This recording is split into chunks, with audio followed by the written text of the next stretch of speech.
Hello YouTube, and welcome back to another day with the one and only Billy J. The word of the day is suffrage. What is suffrage? Is suffrage something that the detainees at Guantanamo are going through? Or is suffrage something described in 50 Shades of Grey? No, my friend, it is neither one of those. Suffrage is actually the right to vote as gained through the democratic process.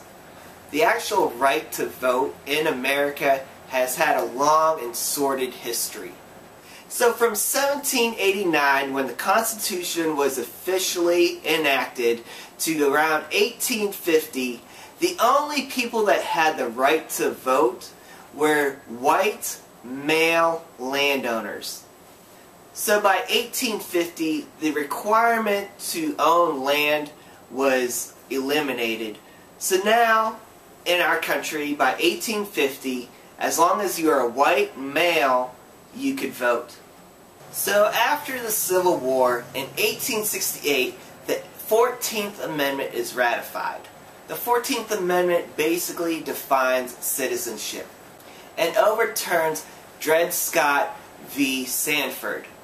And in that Supreme Court case, the Supreme Court said that blacks were property and not citizens. So this amendment basically overturns that and says that blacks are now citizens. So then 1870 comes along and the 15th Amendment is passed. And this gives suffrage to blacks and other minorities. So by the end of 1870, as long as you were a male and white or black or other minority, you could vote. I put an asterisk beside blacks because in the South, they were being discriminated against voting.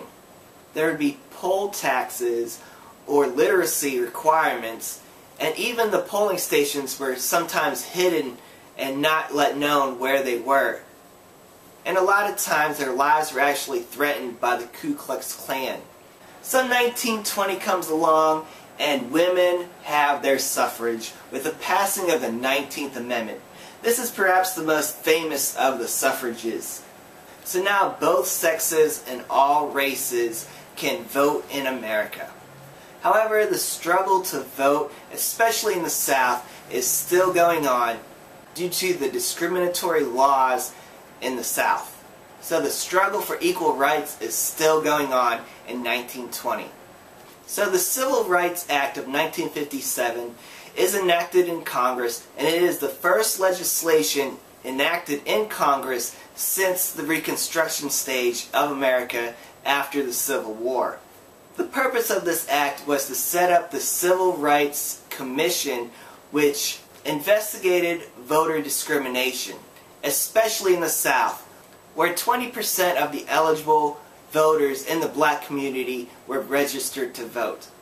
The 24th Amendment was ratified in 1964, which ended the poll tax on all federal elections. It wasn't until 1966 with the Supreme Court case Harper v. Virginia Board of Elections that saw the end of all poll taxes on all elections. So in 1971, the 26th Amendment was ratified, and this said that 18 and older, you can vote. Because before 1971, some states you had to be 21 to vote. And hence the line, you're old enough to kill, but not for voting, in the song Eve of Destruction. Because you only have to be 18 to join the military and 18 to be drafted. So who can vote? Anybody that is an American citizen that is 18 or older has the right to vote. We've come a long way to get to this point, but America seems to move pretty slow. So if anybody over the age of 18 can vote in America, why am I making a video on suffrage? Because unfortunately, the right to vote has come under attack in this election. In 2011, about 34 states have considered requiring a government-issued photo ID in order to vote. It's already become law in some of the states. It is estimated that 11% or 21 million Americans of the voter registration age will not be able to vote this election. That's 21 million people whose voices have been silenced. And all for what? All for a handful, literally a handful of cases of voter fraud since 2000? Is it really necessary to suppress voters due to a handful of fraud cases? Requiring government photo ID is very much so like the poll tax, which was abolished in the 24th Amendment.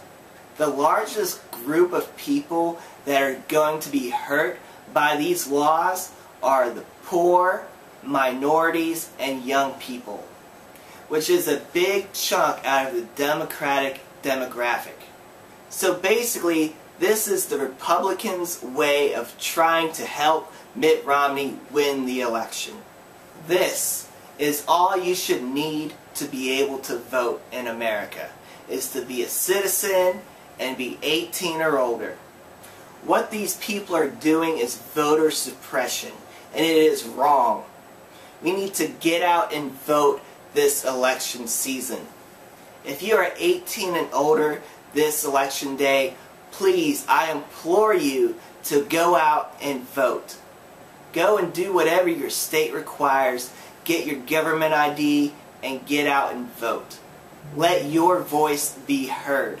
No longer stand on the sidelines and be silent. I'm not advocating that you vote for a certain party, Republican, Democrat, Independent.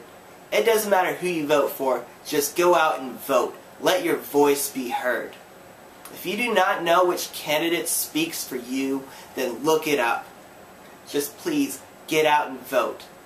Remember, Election Day is Tuesday, November 6th. Some of these radical fundamentalists do not belong in Congress, and we need to vote them out. So many people in the past have fought, have died for your right to vote. So please, I beg of you, don't let their fight or their death be for nothing. Get out and vote, and let your voice be heard. I just want to say, peace, love, unity, peace, love, unity, respect. Peace out, guys. Peace out, guys.